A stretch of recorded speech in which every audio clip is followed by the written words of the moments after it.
Welcome to the Any Spartan Show. I'm only here for the intro. Sandy and Josh take the reins this week, and they talk about a whole bunch of stuff from the North America Championships, the OCR World Championships in 2018, World's Toughest Mudder, and Fenway. Enjoy the show.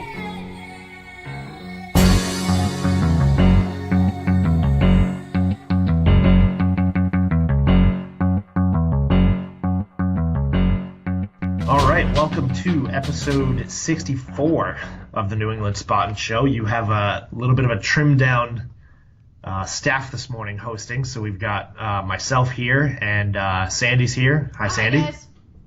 And Paul Jones has decided that working is more important than recording podcasts about obstacle course racing, apparently. So he is not able to join us today.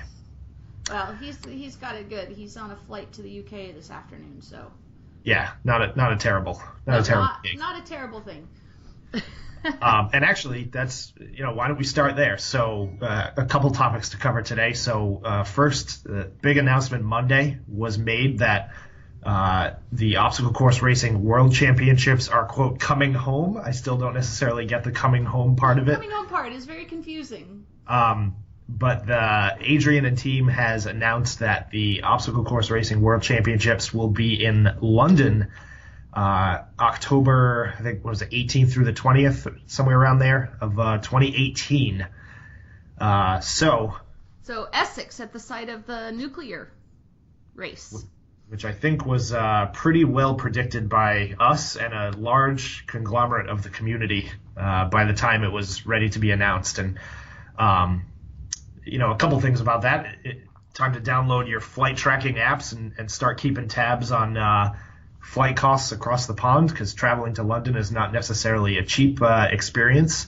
And what I liked is it's pretty close to London. It's not a far trip outside the city, so that means you can turn it into a true kind of racecation. So you get to see my favorite city in the world, hands down. I've only been to about a dozen of them, but it's still my favorite. And take in a ton of the city and the experience, and obviously experience all of the events and the 15K, the 3K race, the team relay, and I don't think, was there any, I didn't get a chance to watch the live show, was there any conversation about a charity wave or extra wave at the end of it all? Unfortunately, I haven't listened to the live show yet either, so I can't answer that, but it seems to be such a good thing for them and a great way for them to give back to the communities at large. So I don't see them not doing that. Yeah. I'm sure the charity will be announced, because obviously they're not going to do Make-A-Wish Canada for a race in the UK. But I really do see them continuing that, because it's been so successful for them. And family and friends and kids and people who can't do the 3K or the 15K gives them a chance to get out on course, which is fantastic. And then it gives you, lots of time to play also if you did run and you just want some more time. Mm-hmm. So, and the expenses for us here in North America, the expense for those in Europe is going to be a lot less than it would have been coming back to North America again. So if you're across the pond, kudos to you for less expensive on your end. So I think we'll see the percentages switch, whereas in the U.S. it was, or in the U.S. and Canada, it was a greater percentage of North American athletes. I think we'll see a lot more from a lot of different countries than we would have otherwise. Yeah, and I think they had 67 countries this year, so it'll be interesting to see is it more accessible to more countries being more located over the pond. So it'll be interesting to see what the layout of the field is this time. And the UK brought 120 people to At Canada. least. So I'm going to be interested to see. They're probably going to top 400 to 500 participants, I'd imagine, this in 2018. So we'll see. Well, and some of the folks who had visa issues and whatnot, visa issues are different in the UK than coming to North America. So that may help a lot of folks out as well. And with the political climate, people just may not want to come to North America. But at the same time where they announced that Worlds are going over to UK, and actually before we move on from that, preliminary thoughts on you going, Sandy? I doubt it. Vince is one of his big birthdays is next year, and our travel budget is being spent on his birthday trip earlier in the year. So probably not going to be able to make it to England, but we'll definitely be able to make it to the North American one. Absolutely. And I'm kind of in the same boat, just preliminary wise. When I instead of listening to conference calls at work yesterday, I was scratching down estimated costs after registration and a hotel and airfare, and it's a pretty hefty investment for somebody coming from North America over there. I mean, it's your plan would be easily over $1,000, for this event. And while it is obviously the premier event of our season, I think maybe we turn our focus to what was the other event that was announced, and that was the now newly rebranded North American OCR Championships, which is going to find its way to Stratton, Vermont. So a huge break for us New Englanders. Yeah, that's a 2-hour drive. Right. Not that I didn't. That for us, so. Yeah, not that I didn't love Texas and the opportunity to travel anywhere, but huge break for us. Obviously, getting another premier race in our backyard, and then obviously the expansion to adding not only the 15K and the 3K race, but also a team relay event to this one as well. So Adrian and team obviously do these up well. So this one's going to be early August. Same weekend as the Boston Super, which could be both good or bad for either of them. If you're asking me, I'm going to the North American Championships. I'm already registered. It wasn't even a question for me. So yeah, not even a question for me either. I'm not registered yet, but it will be interesting to see what the impact is, if there's how Boston Spartan handles it. Yeah, it should be interesting. Yeah, and the thing I love is I think this is, so now we've got the North American Championship, we've got the World Championships, we've got Enduro, and I don't doubt, in 2019 this becomes even bigger, right? Who knows what else he'll turn this into. And we've got Spartan expanding with all these regional and national championships. You've got, these guys expanding. You've got all different companies trying to get their arms in people's pockets and get them into these more premier events. But I'm psyched about this. I'm not necessarily as psyched that it's on a big giant mountain, but I guess that comes with the territory of living in New England. That is true. And we've got a year to prepare. So you're way better at mountains than I am. So. And if you're on the Spartans and you're listening, just to kind of tease you with a little bit of the interest, Paul Jones went out and reserved 3 townhouses at Stratton the day of the announcement. And if I recall correctly, they are all but sold out. We might have one queen pull out in a living room to share with another guy. So if you're welcome, if you're willing to be buddy with someone. So the interest is obviously there. So we've sold, 30 beds total or something along those lines? I believe it was. And then they were gone within a couple hours. Oh yeah, and I know Janet also took it upon herself to find a 4th house, and so if you are interested in going or considering it, booking earlier than later is definitely going to be the ideal way to do it. Otherwise, you might be stuck driving back and forth from wherever you reside each day. And I saw a couple people who are planning on that. I saw at least one person who said, "I'm only 50 miles away. I'm just going to drive in." Yeah, I mean, that's, again, it's the advantage of having all kinds of terrain and opportunity here for courses, which is a huge benefit for us. So, oh God, yes. And Stratton is very similar to Blue Mountain, where you've got that little, ski village type feel. You've got a lot of hotels and condos and Airbnbs right around you can rent. You've got tons of restaurants, all throughout the area, which shouldn't be too much of an issue to find both a place to stay and a place to eat. So if you plan on making a weekend of it, it's a perfect place to do it. And probably a strong media signal.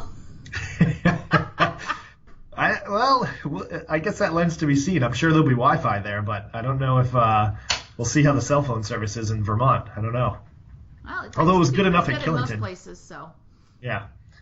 So big news from our OCR World Championship friends. So Monday, I know everybody was waiting, and now it's if you're in the athlete page on Facebook, now it's just a spattering of people posting flight ideas and links from companies of airlines that are offering supposed discounted rates to London. I saw some guy posted one that there was like a Cincinnati, Ohio to London flight that was $99.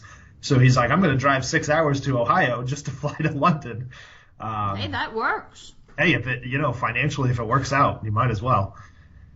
So, big news from them. And certainly, we saw what coverage they offered for the World Championships this year. And I'll be probably sitting at home, unfortunately not there in October next year, but at least I know I'll get to see all the live coverage I can possibly, gather up.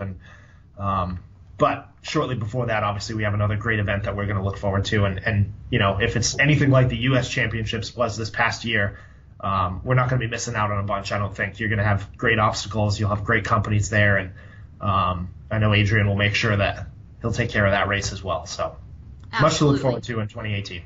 Agreed. So this past weekend, we had some fun, didn't we? We had a bunch of fun. So Fenway is kind of a lot of people's end of the year kind of last hurrah for Spartan.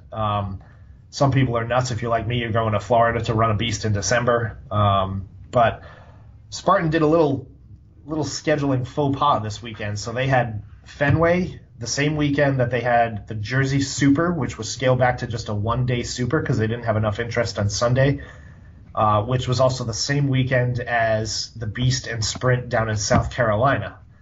And by their logic, they're thinking those are three different, distinct groups of people who would be interested in them. But unfortunately, the way they've run things, especially with Jersey and Fenway, there's a huge overlap there. There were a lot of people who did New Jersey on Saturday and then drove in and did the Fenway on Sunday, which may explain why the Sunday numbers were greater than the Saturday numbers. Yeah, Sunday was packed. And, the other thing is, at the end of the year, people are scrambling to finish their trifectas, whether it's their first, second, third, fourth, or if it's Molly's case, seventh. And supers seem to be the course distance that Spartan is really lacking on, at least available supers for us here in the East Coast. So you've got people that started it in Jersey. I heard two people at Fenway on Sunday. They ran Jersey, drove up to Fenway, and then flew down to Carolina to do the Beast. So in one weekend, did all three distances. And that's obviously not the majority use case that's out there, but you've definitely created a demand for a product and then segmented customers' ability to get to that product. So it's a little bit of a scheduling snafu. I haven't looked at their schedule for next year for those courses, but I wonder if they're doing the same thing in 2018. I would hope not, but the numbers at Fenway should give them some idea, and I don't know what the numbers look like in Jersey because I didn't look that one up. But if they notice that the numbers were split or down from previous years, maybe they'll realize that, yes, Jersey and Fenway are close enough. Again, the Carolina race was an anomaly as far as the number of people who were going to try and do two of including that one or three including that one. But if they notice the numbers are down, they'll realize that, hey, you're talking about the same group of people who are going to go to both, and therefore they had to choose. Yeah, and Fenway's, it's one of those races where, I go to Fenway to have fun.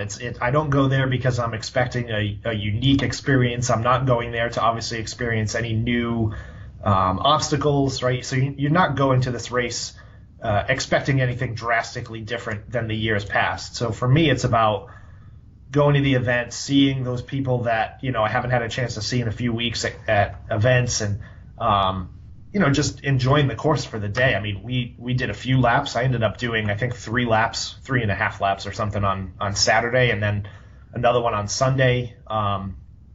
And you, Sandy, you ran your first elite race on Sunday, right? Oh, yeah. And I was so far out of my league, it wasn't even funny. Well, you have to start somewhere. Well, yeah, it was an opportunity for me to step outside of my comfort zone, and I did. And I didn't come in last, so that was good. But I was pretty darn close to. I was last in my age group. At first, I thought I wasn't, but then I realized, yes, I was last in my age group. But some of the results are messed up because apparently I finished 52nd out of 43 or 44 women. So I'm not quite sure how that happened. I'm not sure how that's possible. Exactly. So I'm not terribly worried about it. And had I done competitive, I would have finished in the top 5. And had I done open, I would have been, in the top 5 or 6%. So that was pretty good. Didn't qualify for Worlds or North American there, so I'll have to figure that bit out sometime during the rest of the year, because that's usually the race where I'm the most competitive at, because it's short.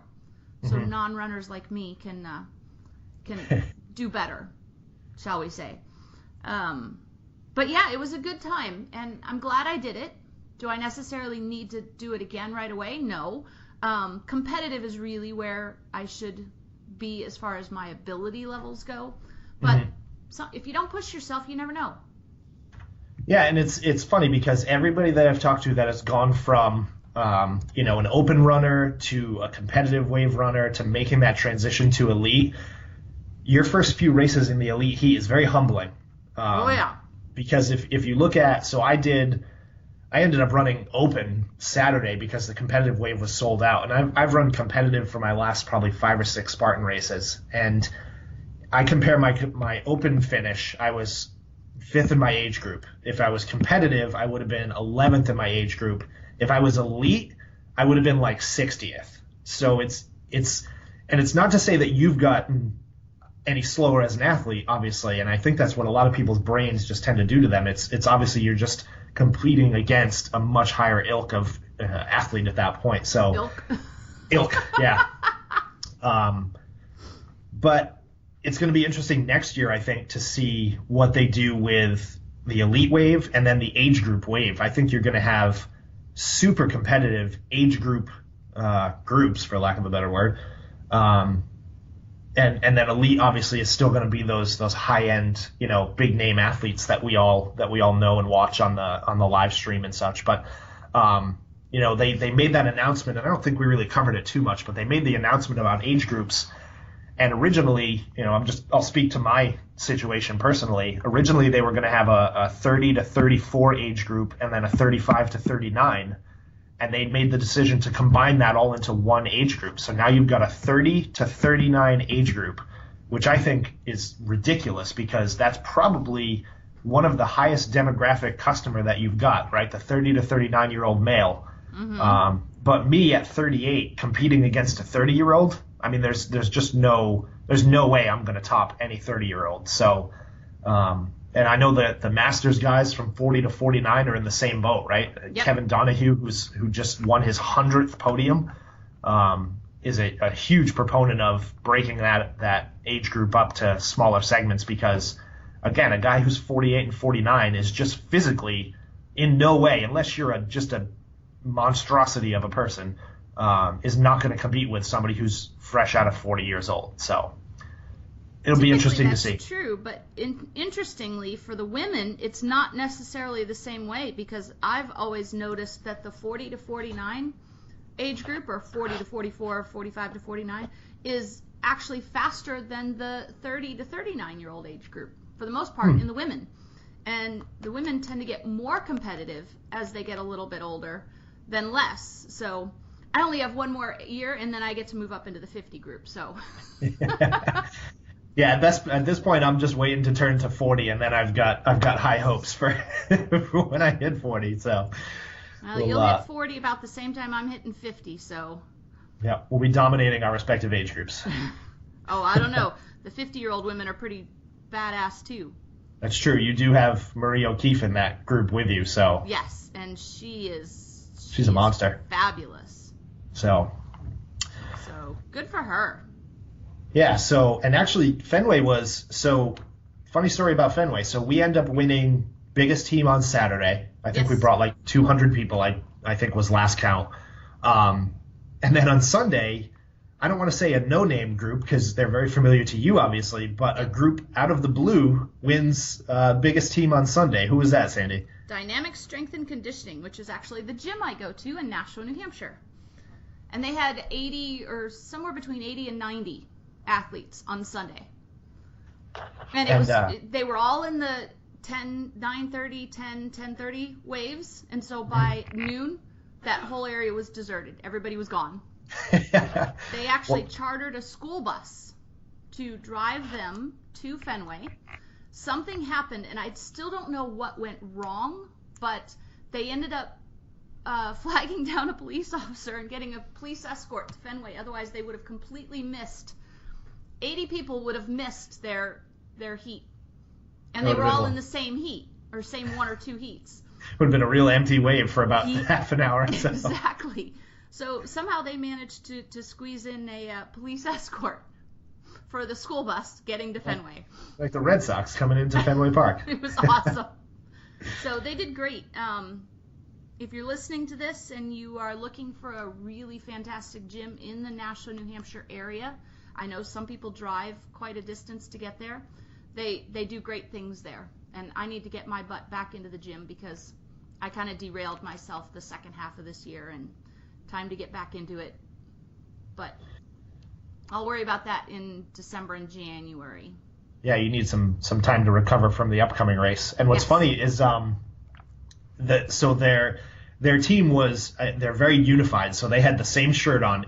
Almost every member, I'd imagine, had the same team shirt with their logo and everything. And I saw them literally everywhere I was on the course, because I went out at like 9:30 or 9:45, and I saw just groups of them everywhere. And we ran into a woman who was probably 2 or 3 steps up on the A-frame out in the end of the course, and this poor woman was absolutely panic-stricken on this cargo net. And it I don't know if it was necessarily the height, but as people were going up on each side of her and the cargo net was starting to shake, she was just absolutely just distraught with fear. So we took, and it was probably a solid 5 minutes of her like holding on for dear life, taking one step, like readjusting herself, and helped her get up and over the A-frame. And the woman also from her gym that was with her, she's like, that was the best birthday present I ever could have gotten, was watching you conquer your fears like that. So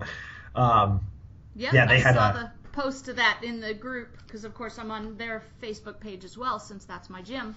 And she was ecstatic. Yep. So she came. She actually ended up finding us in.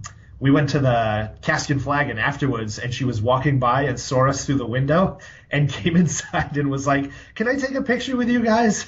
So, that's awesome. Yeah, it was really cool. So yeah, it was a good weekend overall. We had good weather. It was a little chilly, but certainly not like years past where it was like 1 degree at the start of the race. So good weekend.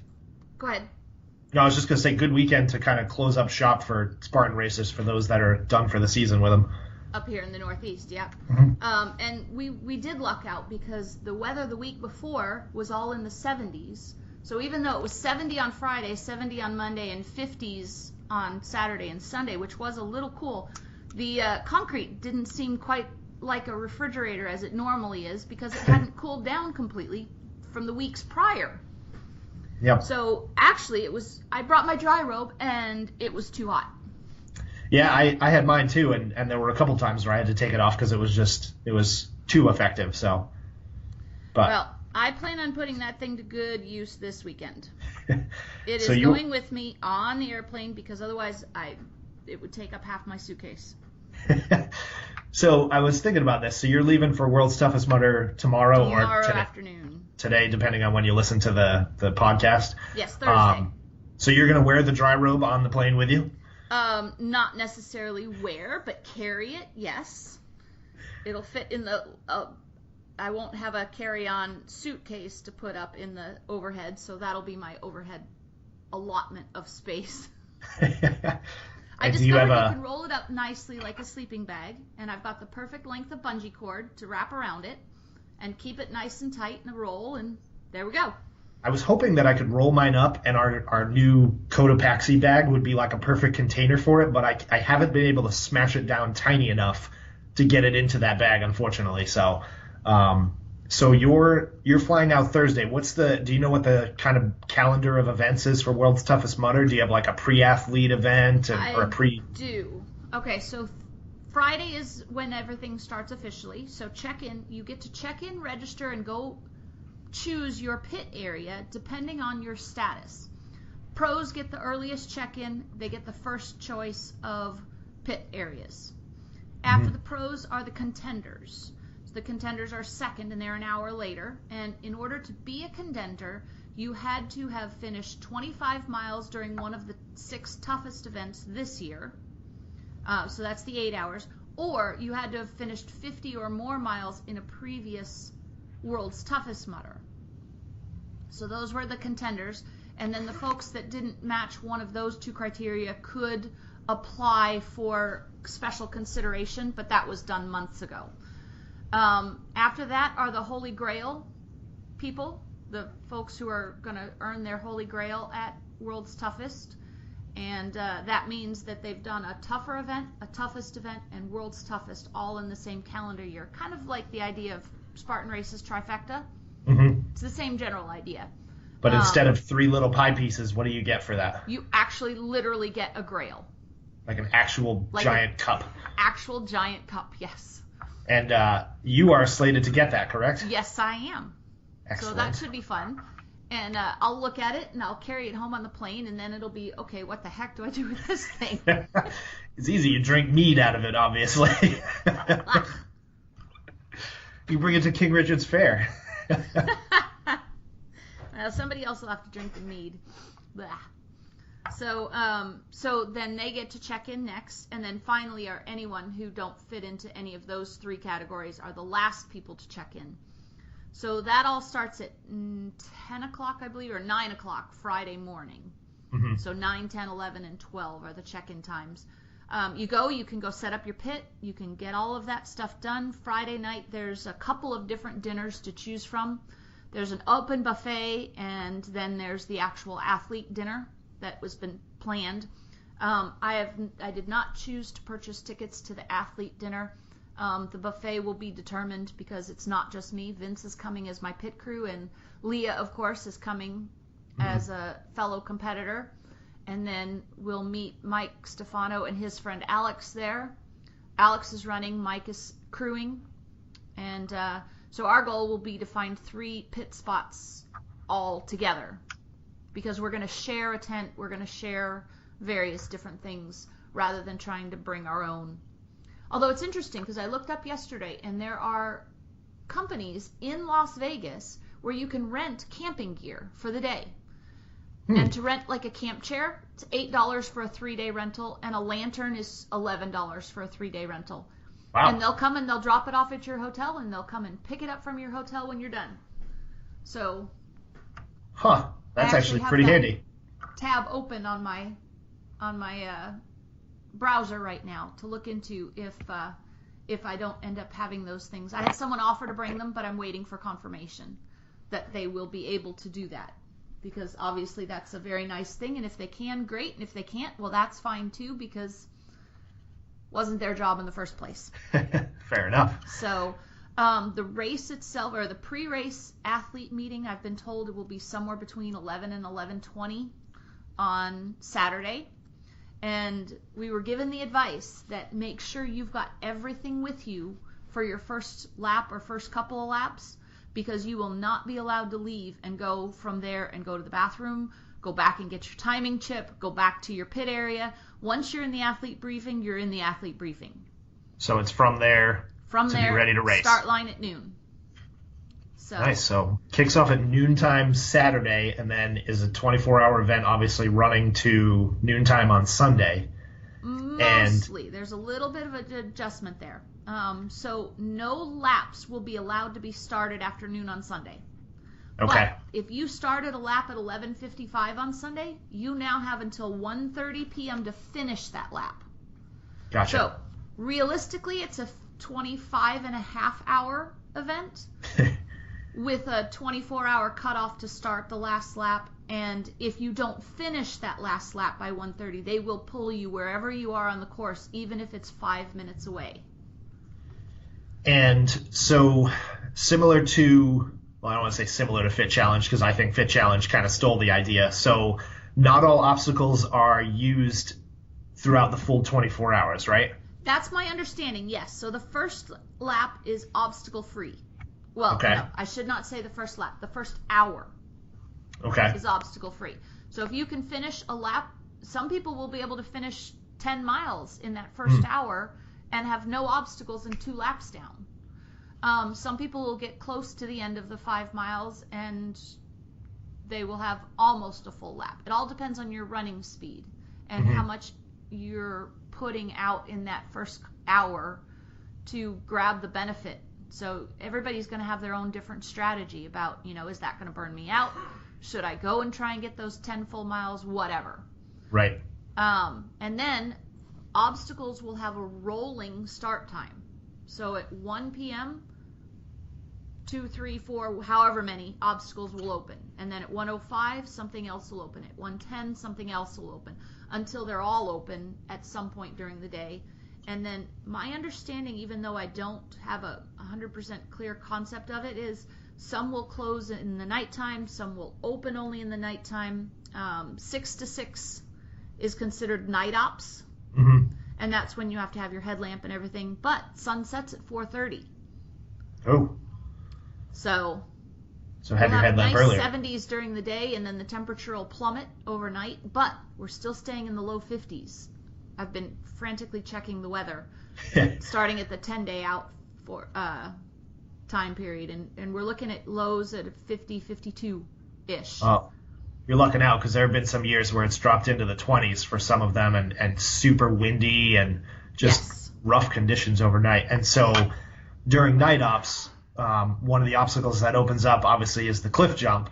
And I believe Leah said the other day is they're going to do a preview of the cliff jump. Are they going to let you try it before the nighttime? Did I hear that right? I don't know the answer to that. That's part of I'm very calm right now. I'm not anxious, and I don't want to make myself anxious. So I'm not going to be stalking Facebook and doing all sorts of things that are going to possibly get me kind of riled up. I'm already worried enough about getting sleep the couple of nights before. So I'm going to show up on time, and it's going to be whatever it's going to be. All right. Well, if you want coverage of the event, so there's a few different ways. So Facebook Live, well, Tough Mudder has committed to doing a ton of coverage on Facebook Live, and if you followed them for any of their last few events, they've had some great Facebook Live coverage. If you're familiar with the OCR Worlds media team, Margaret Schlachter from Mud Run Guide is going to be there with, I'm sure, a ton of coverage. So you can certainly follow her on Facebook. And Matt B. Davis from Obstacle Racing Media, who is actually also now working with Tough Mudder. I almost said Spartan, sorry, Matt. Who is working on Tough Mudder's Facebook Live feed. He has committed to doing, I think, 12 or 14 hours worth of coverage. So if you want to get all the Tough Mudder coverage you can possibly digest, those are probably the two best outlets, Matt Davis and Margaret Schlachter. And maybe we'll have to see if Margaret can chase you down at some point on the course, Sandy, and get a live interview of you and how you're doing progress-wise. That would be interesting. I'm quite sure she's going to have a lot to do, but if it works out, it works out. All right. So as far as following individual athletes, I have not downloaded it yet, but there is a World's Toughest Mudder application available for both iOS and what's the other one called? Android. Android, thank you. Couldn't think of the word. So you can follow, and we'll know our bib numbers on Friday when we check in. So prior to the start of the race, you can ask your friends. They'll post it on their Facebook pages, wherever, what their bib numbers are, and you can follow each athlete. I don't know if they'll have timing mats randomly around the course or if it'll just be at the start and finish line, but at the very least, you'll be able to see every time they start or finish a lap. It should update the application so that you can follow along. And then a lot of people are having pit crew who will, post on Facebook. I plan on leaving my phone with Vince and asking him every so often to just put a throw out on. He'll start one single post on my page and then update it with comments as you go, rather than trying to new post. Right. Well, do you have a goal in mind, or as far as distance? My goals are threefold. Number 1, have fun. Number 2, keep moving. And number 3, don't get hurt. That's fair enough. And everything else is gravy. I am going on a great adventure. Now, I would love to hit 25, 30, 35, 40, 45, 50 miles. Sure, that would be gravy. But it's not going to be one of those things where if I don't hit 50 miles, I'm going to be crushed and upset, and it's going to ruin my whole trip. So I'm trying to stay, pretty calm and push myself without getting hurt.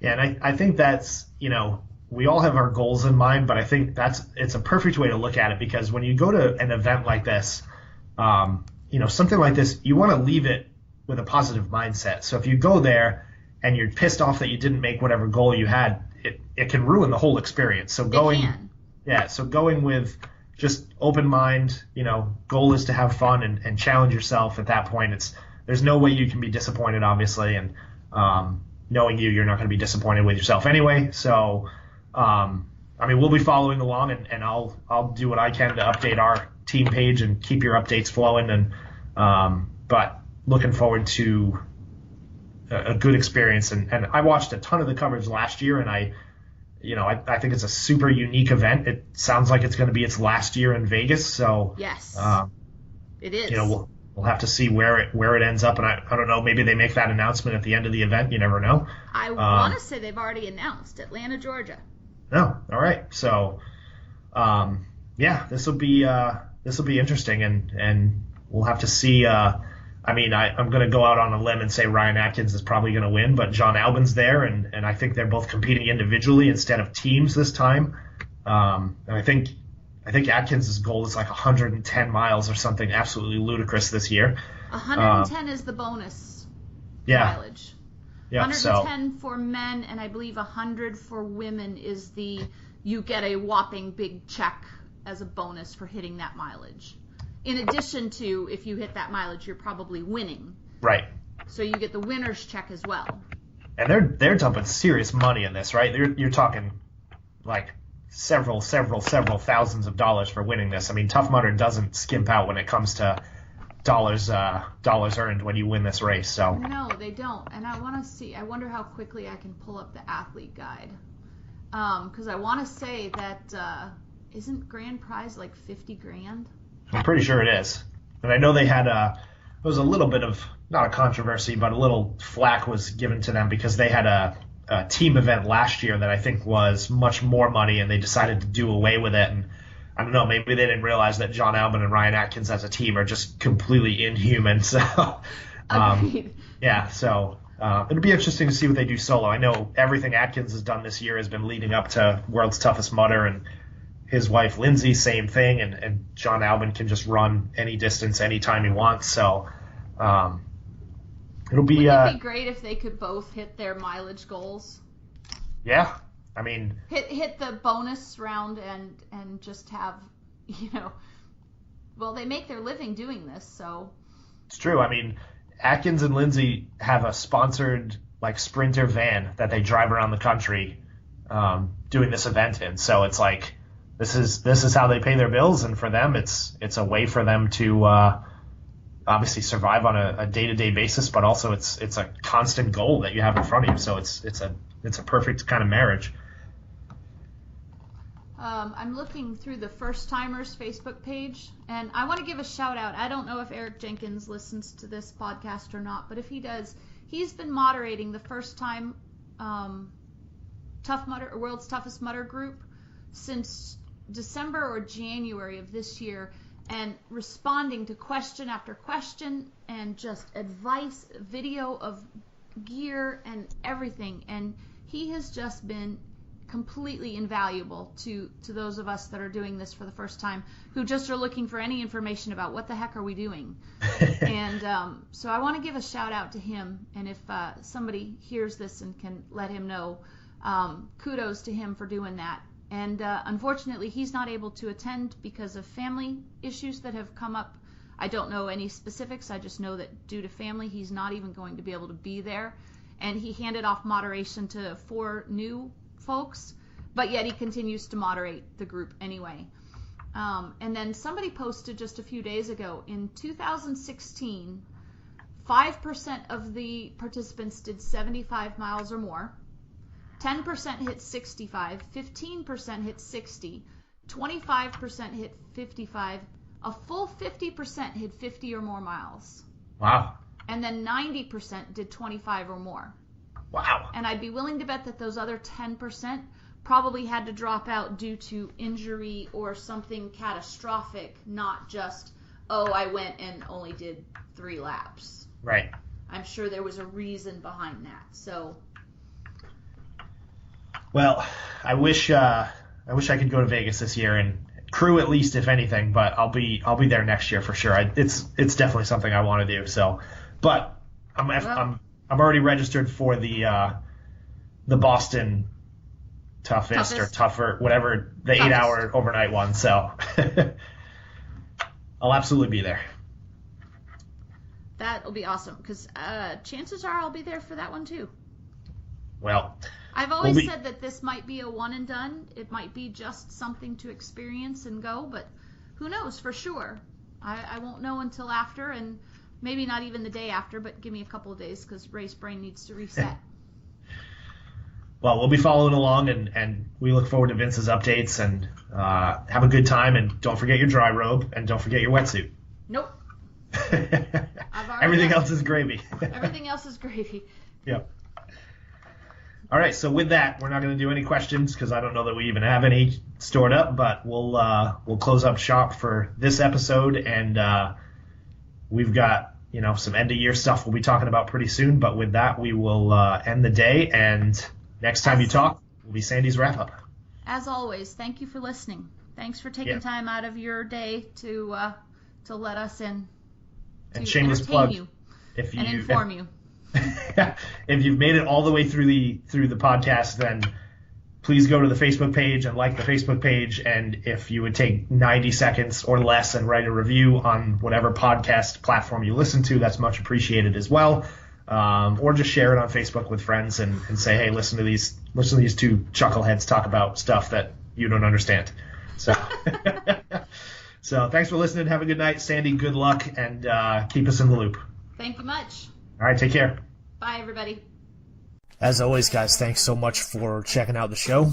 We'd love to hear what you think, so give us some feedback. Submit a question, share a story from one of your recent races or events. I think the show gets better and better with your participation, and it's not just Paul, Sandy, and myself talking. So to reach out, ask questions, suggest a topic, whatever it may be, follow along on Facebook. We've got a dedicated Any Spottins show page, or you can join the community at Any Spottins on Facebook as well. Twitter's your thing. Shoot us a tweet at Any Spottins. And if you want to find our full library of episodes, I'd recommend either iTunes or Stitcher. So again, for Paul, Sandy, myself, thanks so much for listening, and until next time.